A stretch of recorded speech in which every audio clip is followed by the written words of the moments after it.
우리 성가대 이 항상 가슴을 두근거리게 하는 그런 감격이 항상 있어서 너무 감사합니다. 오늘도 가슴을 두근거리면서 들었습니다. 하나님께서도 크게 기뻐하시리라 믿습니다. 벌써 1월 마지막 주일입니다. 제가 이 설교 시간에 이 서두를 풀어갈 때 이 대목을 써먹으려고 했는데 장로님께서 기도를 하시면서 먼저 정답을 말씀해 주셨어요. 여러분 1월달 매주일마다 설교 제목과 내용은 아니더라도 제목까지는 다 기억하시죠?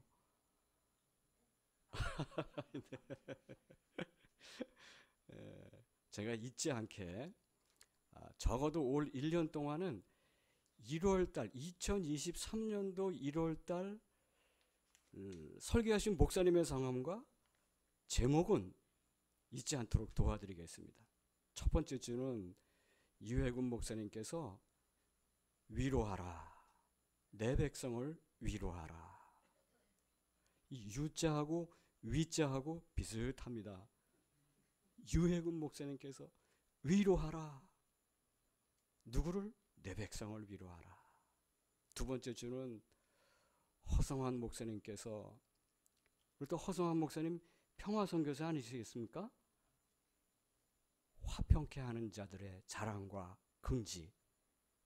우리 나숨 식구들이 얼마나 자랑스럽고 긍지를 가질 만한가를 쭉 평화선교사님께서 자신의 발자취를 보여주시면서 쭉 말씀해 주셨어요. 화평, 평화. 이렇게 하면 또 연결이 되는 거예요. 야, 이게 제일 그 중에 이렇게 연결해 보니까 제일 멋있는 거는 역시 우리 강 목사님. 거두절미하고 강하고 담대하라. 잊혀지질 않아요.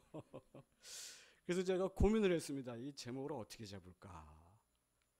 베풀장. 제 성이 장씨 아닙니까? 이게 훈음을 보면은 베풀장입니다. 베풀장 이겁니다. 좀 경박스러우니까 베풀자. 예, 베풀자. 이렇게 하면 적어도 올 1년 동안은 여러분 잊어먹지 않을 거예요. 2월 달부터는 저도 모르겠어요. 이제 어떻게 될지. 예.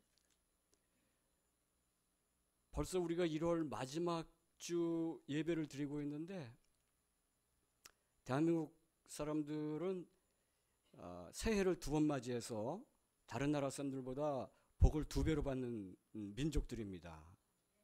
그래서 그런지 정말 세계적으로 놀라운 일들이 그동안 많이 있었어요. 얼마나 복을 많이 받은 민족인가. 이거를 경제 지표를 보니까 우리나라 국민소득이 벌써 얼마인가요? 35,000불이라고 합니다. 35,000불. 대단한 숫자입니다. 우리가 기록을 보면 이 우리나라 국민소득이 이제 35,000불이라고 발표된 게 정확하게는 모르겠는데 MBC 뉴스에 21년도 3월 3일자 뉴스를 보면 그게 딱 나와요. 지난해 우리나라의 1인당 국민소득이 처음으로 35,000달러를 돌파했습니다. 2022년도네요. 그러니까 2021년도에 벌써 재작년에 35,000달러를 넘어섰다는 겁니다. 이게 얼마나 대단한 수치인가 하면요. 미국의 캘리포니아주의 메릴랜드 주립대학의 샘 리처드 교수라고 하는 사회학자분이 계십니다. 이분이 대단히 한국을 사랑하시는 분이에요.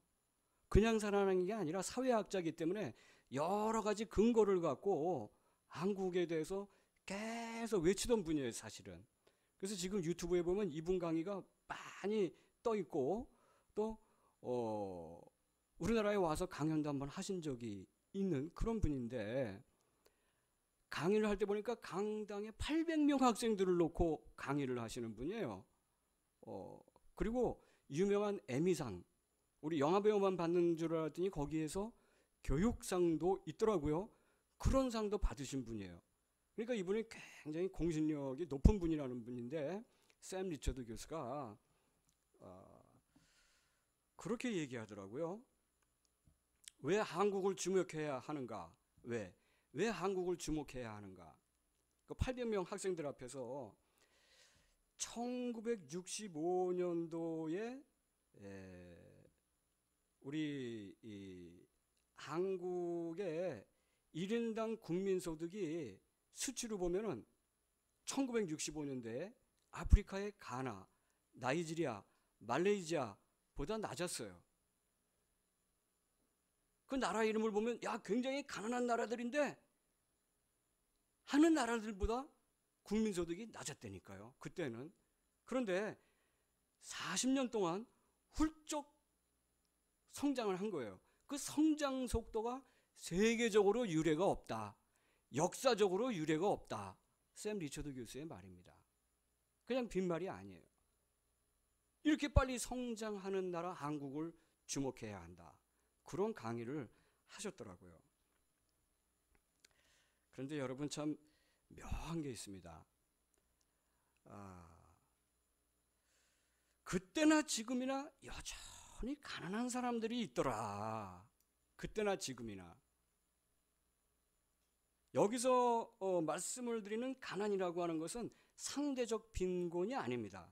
상대적 빈곤. 예컨대 상대적 빈곤이라는 것은 예컨대 마티즈 타는 사람이 벤츠 타는 사람에게 느끼는 그런 빈곤감, 이런 걸 상대적 빈곤이라고 그래요. 이런 거는 먹고 사는 거하고는 큰 관계가 없어요. 제가 말씀드리는 가난이라고 하는 것은 생존의 위협을 느낀다는 거, 그리고 최소한의 인간적 품위마저 유지할 수 없는 그런 가난한 상태, 절대적 빈곤을 말씀드리는 겁니다.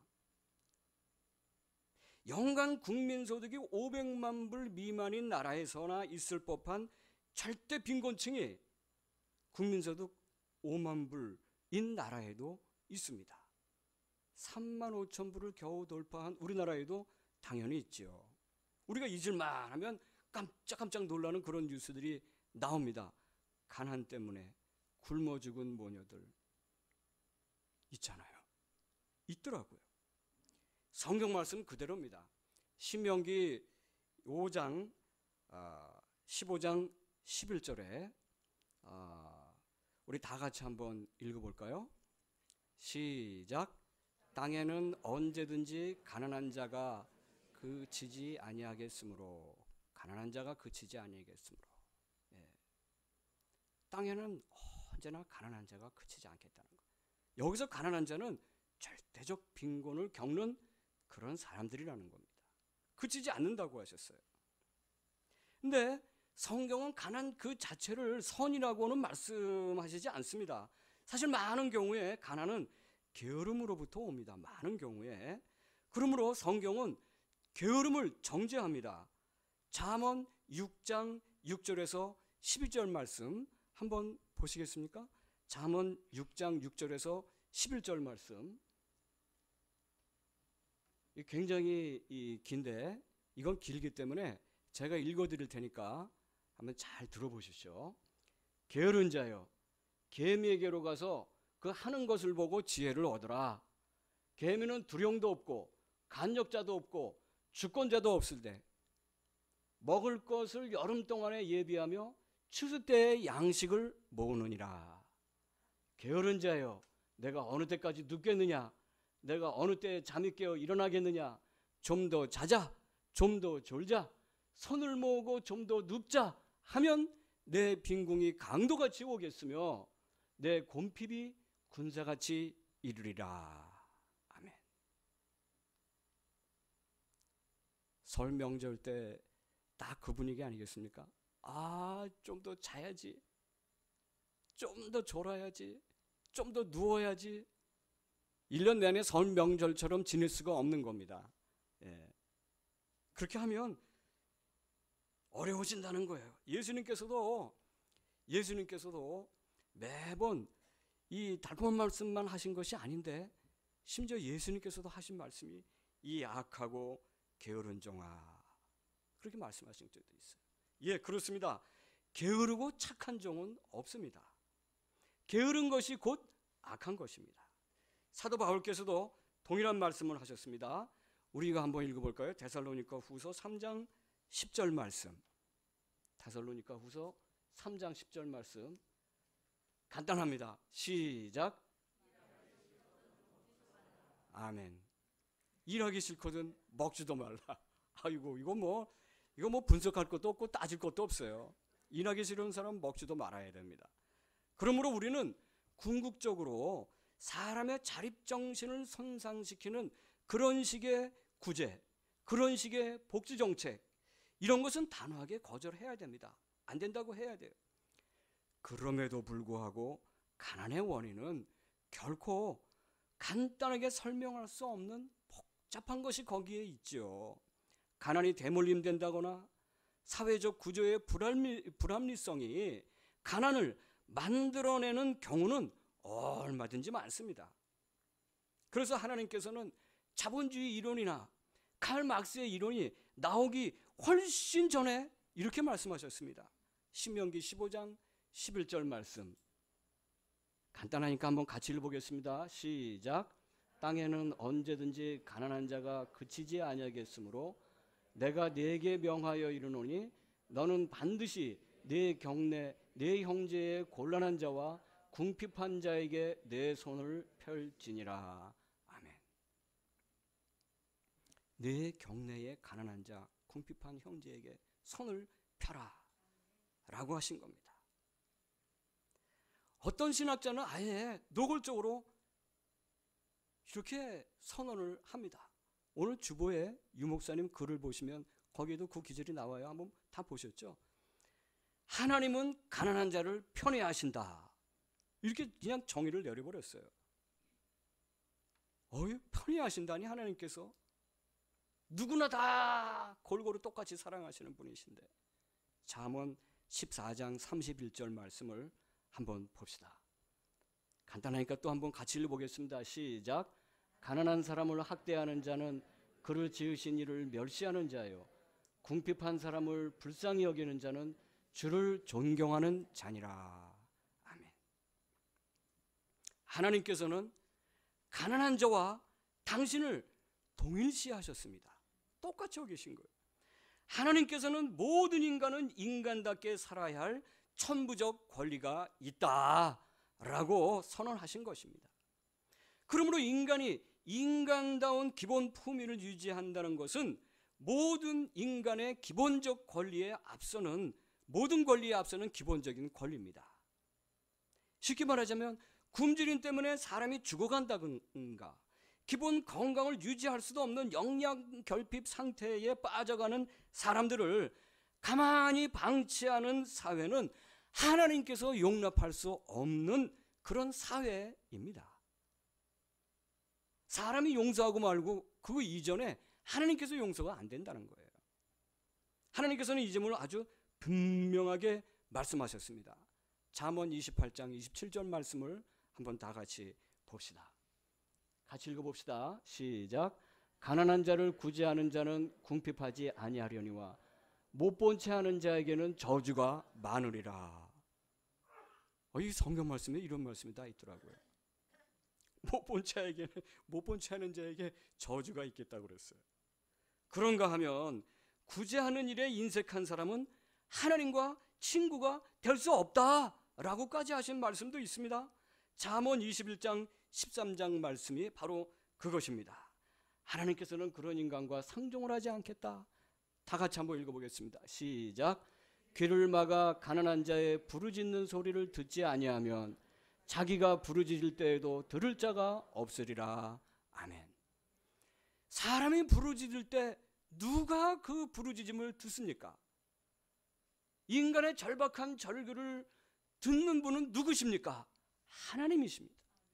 근데 그 하나님께서 들을 자가 없으리라. 안 들으시겠다는 거예요. 안 들으시겠다는 겁니다. 이 세상 어떤 인간도 하나님의 도움이 없이 살아갈 수는 없습니다, 여러분. 아무도 없습니다. 부유한 사람도, 가난한 사람도, 권력자도, 서민도 건강한 자도 병든 자도 모두가 한결같이 하나님의 도움이 필요한 유한한 존재입니다. 그런데 가난한 자의 부르짖는 소리를 외면하는 자들에게는 자기가 부르짖을 때에도 하나님께서 돕지 않겠다고 말씀하셨습니다. 얼마나 두려운 말씀입니까? 하나님의 도움을 받을 수 없는 인간을 여러분 상상이나 할 수 있습니까? 어느 성도가 천국에 입성해서 우합니다. 사도 베드로의 안내를 받고 천국 순례를 쫙 합니다. 형언할 수 없이 웅장하고 아름다운 어떤 성에 들어갔는데 거기에 형형색색 아름다운 보물로 가득했습니다. 성도가 깜짝 놀랐습니다. 아니, 이 보물들이 왜 여기 있습니까? 사도 베드로가 이렇게 대답을 했답니다. 여러분, 우합니다. 진짜가 아니고, 이거 주께서 너희에게 주시려고 이렇게 많은 재물을 예비를 해 두셨는데 너희들이 구하지 않으니까 주시지 못해서 이렇게 쌓여 있는 거야. 우합니다. 그냥 우화에 불과하지만 우리 믿음의 사람들에게는 정신을 차리게 하는 그런 우화입니다. 성경은 우리에게 분명히 상급이 있다. 분명히 상급이 있다라는 것을 말씀하시는 겁니다. 믿음의 사람들, 순종하는 사람들에게 상급이 있습니다. 구제하는 일, 절망과 어려움에 빠진 사람들의 그 손을 잡아주는 일, 가난한 사람들의 필요를 채워주는 일, 이거 사실 당연한 일인데도 불구하고 하나님께서는 구제하는 자에게 상급을 약속하셨습니다. 아주 분명하고 풍성한 상급입니다. 어떤 사람은 이렇게 반문할지도 모르겠어요. 아니, 선이라는 것은 선 그 자체로 아름다운 것이지, 아니 무슨 상을 받기 위해서 구제한다고 해서야 말이나 되나? 상급을 받기 위해서 구제한다면 그거야말로 종교적 심리가 가세된 이기주의의 극단이 아니냐. 이게 부정적으로 보시는 분도 분명히 계세요. 논리적으로는 맞습니다. 아니 뭐 남 돕는 일에 상 받고자 하는 일이 그 되겠습니까? 근데 여러분, 대체로 보면은 이게 좋은 일에 비난하시는 분들은 대체로 안 하시는 분들이 그렇게 하세요. 대체로. 그리고 여러분, 땅에서는 하나님 말씀에 부지런히 순종하다가 하나님 만나거든 그때 그 질문 한번 드려보시오. 아마 이런 대답이 그런 분들에게 멋진 대답이 될 것 같아요. 종교적 이기주의, 탐심이라고 말을 해도 좋습니다. 아니 우리가 복을 받겠다는데, 복을 주시겠다는데 얼마든지 넘치고 기쁜 마음으로 상 받는다고 그러니까 기뻐서라도 더 할 수 있으면 그거 좋은 일 아닌가요? 예? 그런 탐심은 여러분 얼마든지 부려도 괜찮습니다. 그런 욕심은 많이 가지십시오. 하나님께서 약속하신 것은 순전한 마음으로 믿고 기대하고 기뻐해야 합니다.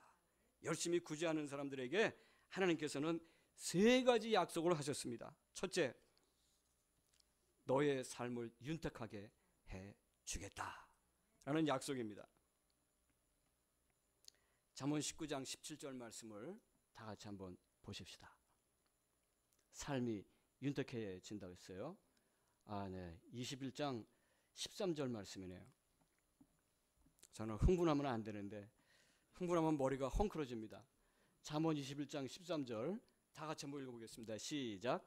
가난한 자를 불쌍히 여기는 것은 여호와께 구워드리는 것이니 그 선행을 갚아주시리라. 하나님께 구워드리는 겁니다. 하나님께서 갚아주신다고 하셨어요. 잠언 29장 14절 말씀 다 같이 한번 읽어봅시다. 시작. 왕이 가난한 자를 성실히 신원하면 그 위가 영원히 경고하리라. 왕은 한 나라를 통치하는 겁니다. 왕이 가난한 자에게 성실히 그의 소원을 들어주면 그 위가 영원히 경고하겠다고 했습니다. 그 왕의 위가 경고하다는 것은 그 왕이 다스리는 영역이 영원히 안정되게 튼튼하게 나가겠다는 것입니다. 그렇죠? 한 공동체가 복을 받는 것입니다. 개인이든 공동체든 하나님께서 복을 주시겠다. 윤택하게 해 주시겠다. 두 번째 약속은 후손들에게 주시는 축복입니다. 이사야서 37장 시편 37장 25절에서 26절 말씀입니다. 한번 같이 읽어보겠습니다. 시작. 내가 어려서부터 늙기까지 의인이 버림을 당하거나 그 자손이 걸식함을 보지 못하였도다. 저는 종일토록 은혜를 베풀고 꾸어주니 그 자손이 복을 받는도다. 아멘. 여기서는 의인을 어떤 사람이라고 구체적으로 정의를 내렸냐면 종일토록 은혜를 베풀고 꾸어주는 사람이 의인이라고 정의를 특정했습니다. 그 자손이 복을 받는다. 그 자손이.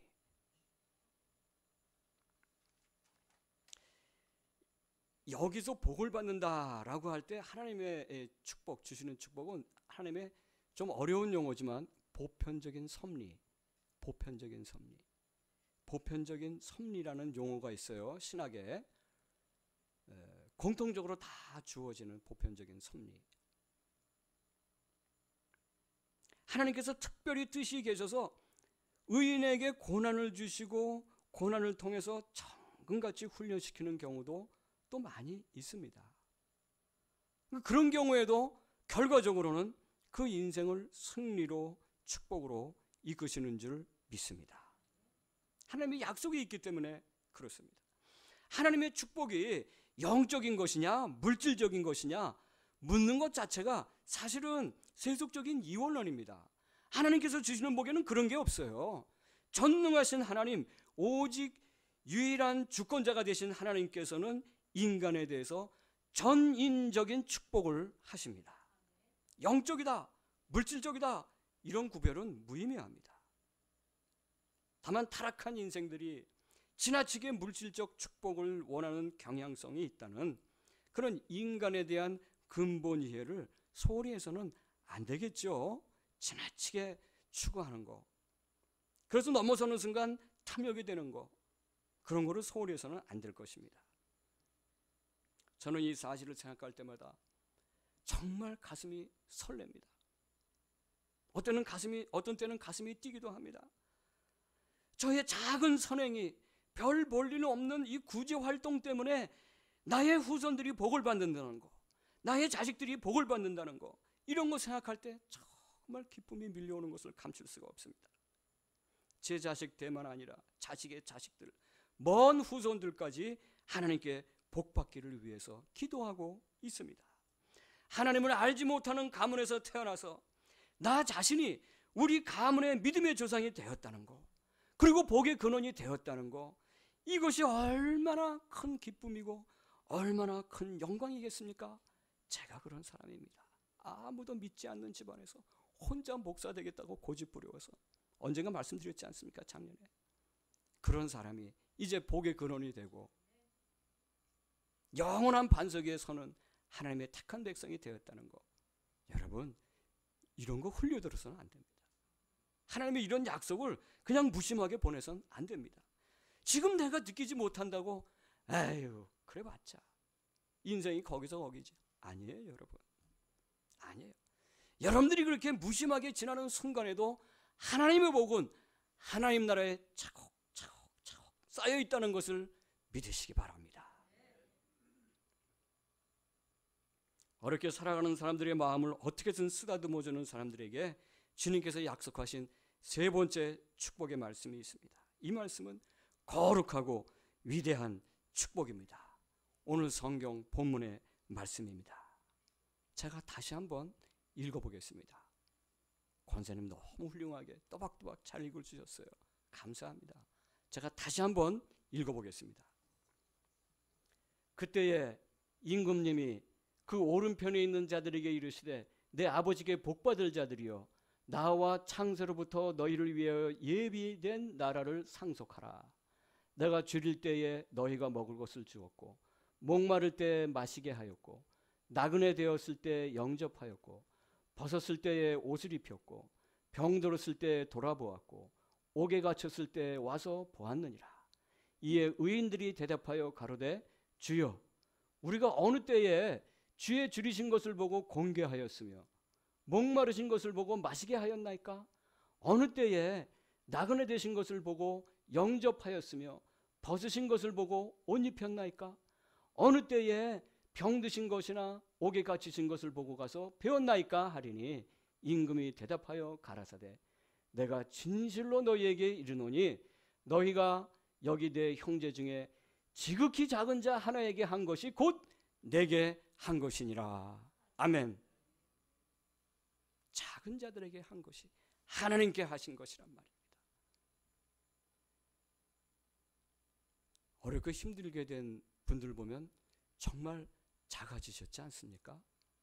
작아지신 분들이에요. 작아졌어요. 그분들에게 손을 내민다는 거, 그분들의 등을 어루만져 준다는 거, 그분들의 눈물을 씻겨 준다는 것, 그분들의 필요를 채워 준다는 것, 지금 여러분들은 하나님을 위로하고 있는 것입니다. 하나님께 구워 드리는 것입니다. 잊지 마십시오.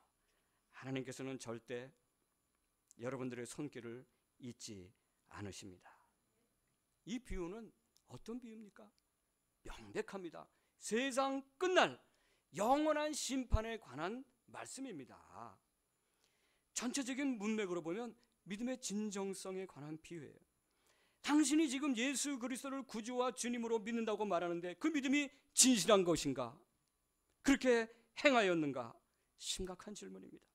믿음이 진짜인지 가짜인지를 판별할 수 있는 그 진정성은 오직 나타나는 행위에 있다는 것을 강조하는 말씀입니다. 행위가 곧 믿음의 열매이기 때문입니다. 그리고 또한 이 비유를 통해 우리가 깨달을 수 있는 비밀, 하늘의 진리는 이 땅에서 가난한 자들의 눈물을 씻어주고 그들의 고난에 동참하는 것이 얼마나 소중한 일인가 라는 사실을 확실하게 깨우쳐주는 것입니다. 어렵게 살아가는 사람들에 대한 구제에 거기에는 인간이 상상할 수 없는 아름다움이 있고 인간의 상상력이 미치지 못하는 영광스러운 상급이 약속되어 있음을 믿으시기 바랍니다. 오늘 주신 말씀을 통해서 주님의 마음을 조금이라도 더 헤아리실 수 있으면 참 좋겠습니다. 그렇게 되시기를 축원합니다. 그러면 누구를 어떻게 도울까요? 반복되는 말씀인 것 같지만 좀 더 구체적으로 보겠습니다.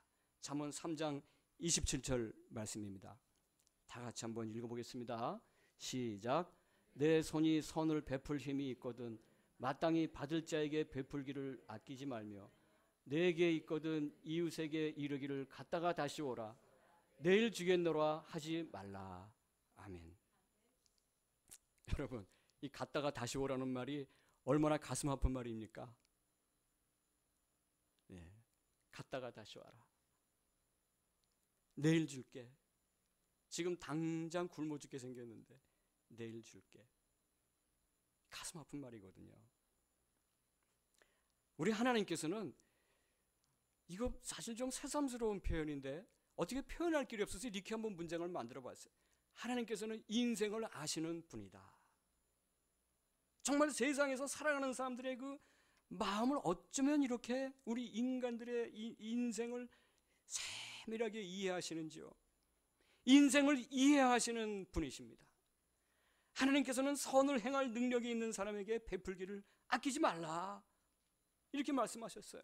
옳습니다. 내가 지금 나눌 수 있다는 거, 내가 지금 나눌 힘이 있다는 거, 뭐가 많고 크고 이런 거 얘기하는 게 아니에요. 크든 작든 시간이든 물질이든 무엇이든지 내 관심이든 내 손길이든 무엇이든지 말을 하는 거예요. 나눌 힘이 있다는 거, 이거는 그 자체로 은혜입니다. 은혜. 그래서 사도 바울은 말씀하십니다. 한 걸음 더 나아가서 에베소서 4장 28절 말씀 다 같이 한번 읽어보겠습니다. 시작. 도적질하는 자는 다시 도적질하지 말고 돌이켜 빈궁한 자에게 구제할 것이 있기 위하여 제 손으로 수고하여 선한 일을 하라. 아멘. 굳이 도적질해서가 아니라 말이죠, 여러분. 그 뒷부분의 표현이 야 놀랍습니다. 뒷부분의 표현이 빈궁한 자에게 구제할 것이 있기 위하여 제 손으로 수고하여 선한 일을 하라. 아니, 노동의 대가는 자기가 갖는 건데, 예? 여기서는 다른 사람을 돕기 위해서 일을 하라. 굉장히 이거 급진적인 말씀이에요. 사도 바울이 이렇게 급진 좌파이신 줄 몰랐어요. 말씀을 보니까. 예. 남을 돕게 할 수 있도록 하기 위해서 힘써 일하라. 힘써 일하라. 능력 있으면 구제해. 여기서 한 걸음 더 나아가서 구제할 수 있는 능력을 길러라 라고 도전을 우리에게 주시는 겁니다. 여기서 분명한 게 있어요. 도울 힘이 없는데 억지로 도우라는 거 아닙니다, 여러분. 남을 도와야 한다는 당위성에 눌려 살아서는 안 됩니다. 그것도 일종의 짐이에요. 그런 거 벗어버리십시오. 복음에는 자유함이 있습니다. 자유함. 그리스도인들은 유대인들처럼 율법에 얽매이지 않습니다. 이건 매우 어려운 주제이긴 하지만 예수 그리스도의 십자가의 능력을 맛본 사람들은 이미 체험한 사실입니다. 자유예요, 자유. 예수 그리스도의 복음은 우리를 자유케 합니다. 나는 왜 구제도 못하지? 이거를 나를 지나치게 억압해서는 안 됩니다. 그 짐도 내려놓으십시오. 주님 앞에 나아가 내려놓으십시오. 그냥 이웃사랑에 관해서 주신 교훈 가운데 주께서 말씀하신 선한 사마리아 비유, 이것이 있는데 이것만큼 유명한 이야기가 없겠죠. 누가복음 10장 25절에서 37절 말씀. 누가복음 이것도 굉장히 길어요. 제가 한번 이게 입력이 안 돼 있네. 제가 읽어보겠습니다. 사마리아인의 비유. 어떤 사람이 예루살렘에서 여리고로 내려가다 강도를 만난지라. 그 사람은 유대인임에 틀림이 없는데 축약해서 이야기식으로 만들어 봤어요. 그러나 제사장도 레위인도 그냥 지나가더라. 오직 유대인들한테 멸시를 당했던 사마리아인만 강도를 만난 유대인을 도왔더라. 위험을 무릅쓰고 그에게 다가가서 거지반 죽게 된 그의 상처를 싸매주고는 인근 주막에 데려와서 주막 주인에게 그를 맡겼다. 자기 일을 위해서 떠나면서 부비가 더 들면 내가 돌아올 때 갚겠노라 약속을 하였던 것이었더라. 이 유명한 사마리아인의 비유입니다. 이 비유에 등장하는 사마리아인 정말 아름다운 사람들입니다. 그가 할 수 있는 최선을 다한 사람입니다. 자신을 핍박한 유대인들이지만 개의치 않았어요. 바쁘다거나 위험하다는 핑계로 현실을 도피하지 않았습니다. 그런가 하면 주막 주인의 내가 데려다주고 부비가 더 들면 돌아오는 길에 내가 갚겠다고 했으니 정말 이 사람은 최선을 다한 사람입니다. 이 사마리아인의 선행이 아름다운 것은 자신이 할 수 있는 최선을 다했다라는 데에 있습니다. 근데 우리가 흔히 이 선한 사마리아인의 비유를 이야기하면서 놓친 게 있더라고요. 그 선한 사마리아인이 강도 만난 사람 때문에 자신의 여행을 중단했습니까? 이 사람 도와야 되니까 이제 여행 그만두고 여기서 같이 내가 있어야 되겠다. 안 그랬어요? 강도 만난 사람을 끝까지 치료하기 위해서 그가 나을 때까지 끝까지 같이 있었나요? 안 그랬어요. 왜 우리 주님은 그 아름다운 선행 이야기를 그런 식으로 이끌어 가셨을까요? 왜 그러셨을까요? 선한 사마리아인의 선행은 자신의 일상 안에서 행해진 것입니다. 그는 강도 만난 사람을 돕기 위해서 자신의 여행을 취소하지도 않았고 그 사람의 완전한 치료를 위해서 자신의 사업 계획이나 인생 여정에 어떤 변화도 주지 않았습니다. 주님께서 우리에게 요구하시는 것은 이와 같이 일상성 안에서 나오는 헌신이지 무슨 순교적 헌신을 요구하는 것이 아니라고 저는 확신합니다. 우리는 때때로 희생의 정신이 지나쳐서 만성적으로 희생 결핍증을 앓고 있는 사람들을 가끔 만나요. 영화를 보니까 영국 영화 중에 그런 영화도 있더라고요. 어린아이가 자신의 그때 카톨릭이 지배하던 때인데 자신의 오빠를 위해서 기도한다고 금식을 하다가 나중에는 영양결핍으로 죽게 생기는 그런 영화도 있더라고요. 가끔 만나는 일이에요. 주님을 위해서 모든 것을 희생하고자 하는 정신은 아름다운 것입니다. 그러나 예수 그리스도 안에 있는 자유, 하나님께서 우리에게 주신 은혜의 풍성함을 누리지 못하는 것은 자기 자신도 모르게 신바리새주의에 빠지는 것입니다. 저는 빌립보 교회 성도들이 바울에게 보낸 헌금이 어마어마하게 큰 거금이 아니었다고 생각합니다. 그런가 하면 엄청난 희생도 아니었을 것입니다. 자신들이 어려운 처지에 있었음에도 불구하고 그저 즐거운 마음으로 바울의 고난에 동참했습니다. 그런 성도들을 향한 사도의 기쁨, 사도의 격려는 참으로 충만했습니다. 아주 인상적인 것입니다. 빌립보서 4장 18절에서 19절 말씀 혹시 있나요? 이 이후로는 입력이 안 됐네요. 제가 드렸어야 되는데 죄송합니다. 빌립보서 4장 18절에서 19절 말씀을 보겠습니다. 내게는 모든 것이 있고 또 풍족한지라 에바브로 디도 편에 너희의 준 것을 받음으로 내가 풍족하니 이는 받으실 만한 향기로운 제물이요 하나님을 기쁘시게 한 것이라.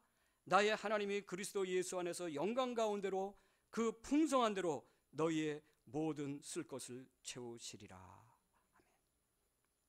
이때 사도 바울이 받은 헌금이 빌립보 교회 교인들의 삶이 망가질 만큼 모든 것을 다 쏟아놓은, 그래서 거금이 돼갖고 사도 바울이 충분하고 넉넉하게 선교를 할 수 있었을 그런 것이었을까요? 그게 아니라는 겁니다. 그게 아니라는 겁니다.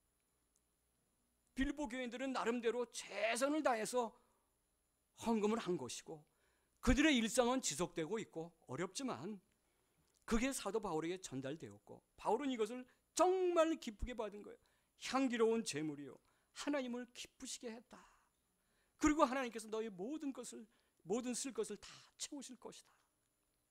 우리가 하나님을 사랑하면, 우리가 하나님께 기뻐드리면 풍성하신 하나님께서 우리의 모든 쓸 것을 채우시리라 하셨습니다.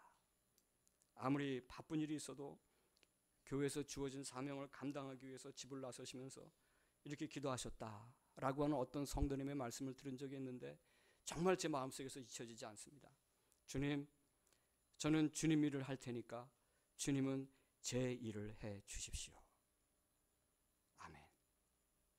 여러분들이 오늘 주일날 여기 모이셨을 때 그런 심정으로 오셨을 줄 저는 믿습니다. 사업도 내버려 두고 집안일도 내버려 두고 이 추운 날, 아니 서울 광장동에 오늘 아침 기후를 보니까 영하 10도, 영하 7도, 이 추운 날 여기까지 오셨어요. 물론 유튜브로 보시는 분들도 계십니다. 다 잘하시는 겁니다. 주님, 저는 주님의 일을 하겠으니까 주님은 제 일을 해 주십시오. 잊혀지지 않아요.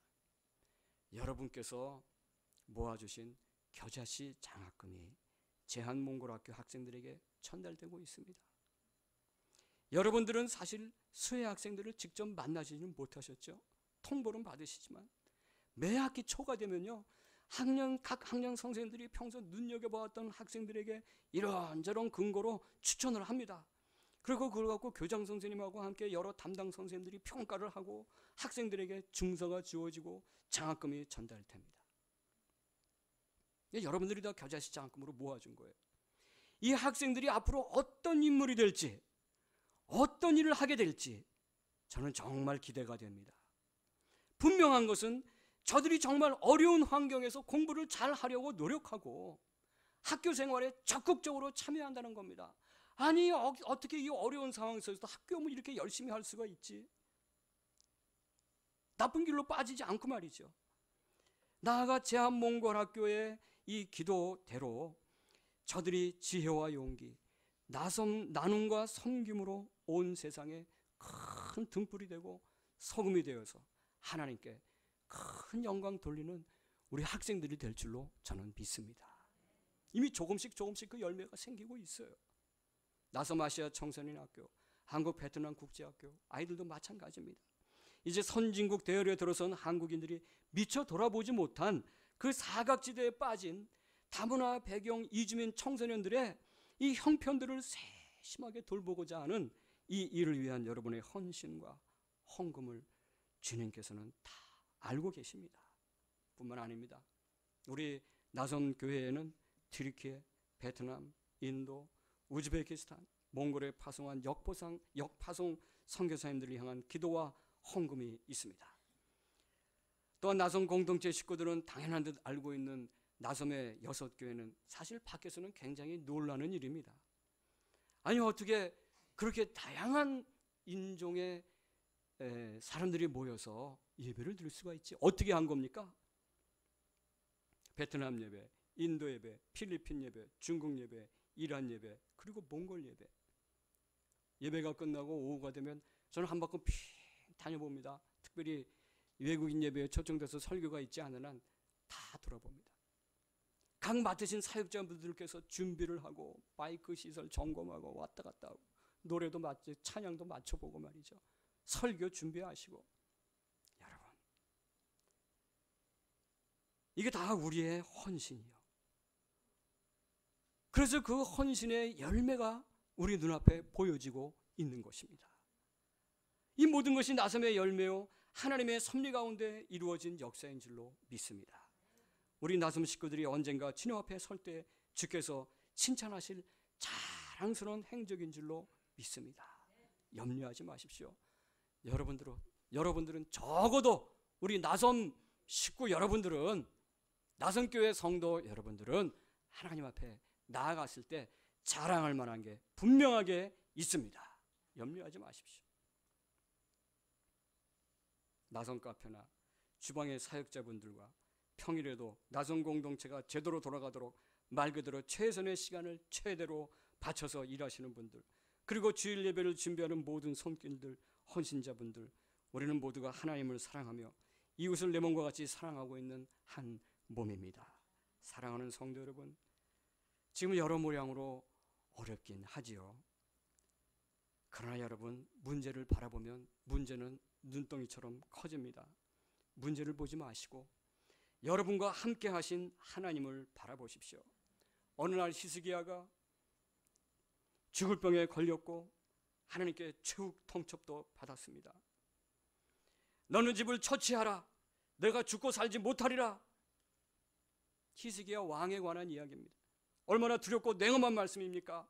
그러나 히스기야는 하나님께 불평하지도 않고 절망하지도 않았습니다. 그는 얼굴을 벽으로 향하고 무릎을 꿇었습니다. 열왕기 하 20장 3절 말씀은 그의 처절한 기도를 이렇게 소개합니다.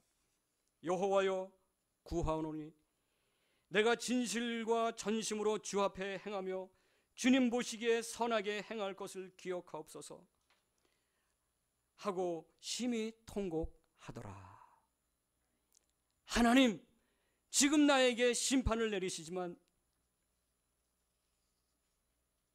제가 행했던 선한 것을 봐주시기 바랍니다. 심히 통곡하면서 하나님께 간구하였습니다. 결과가 어떻습니까? 히스기야는 몇 년을 더 살았습니까? 15년을 더 살았습니다. 15년을. 저는 올 한 해 나섬 공동체 모든 성도들을 위해서 이렇게 기도하겠습니다. 하나님이여, 우리가 주 앞에서 행하며 주님 보시기에 선하게 행한 것을 기억하옵소서. 주여, 우리의 죄악을 도말하여 주소서. 나의 하나님, 나의 하나님, 그리스도 예수 안에서 영광 가운데 그 풍성한 대로 주의 종들의 모든 쓸 것을 채워 주소서. 아멘. 여러분들의 생애가 존귀하신 전능자 하나님의 손에 붙들린 인생으로서 베풀고 베풀어 차고 넘치는 복을 받으시는 남은 여생이 되시기를 주님의 이름으로 축원합니다. 아멘.